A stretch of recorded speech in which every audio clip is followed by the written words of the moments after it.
போன மாசம் எல்லாம் நீங்க தலைப்புச் செய்தியை பார்த்திருப்பீங்க. திரும்பிய திசையெல்லாம் ஒரே செய்தி என்னது? தளபதி கல்வி விருதுகள் வழங்கும் விழா. நான் இன்டர்நெட் முடுக்க தேடி பார்த்துட்டேன்.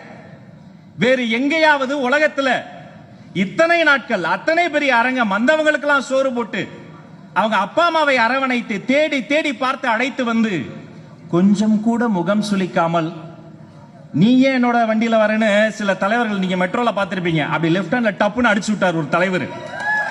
ஐயோ அடிச்சு விடுறதுல அவரை விட பெரிய ஆள் யாருமே பார்க்க முடியாது தெரியுமா? அடிச்சு விடுவது யாரு நான் சொல்ல, புரிஞ்சவங்க கை தட்டுறீங்க.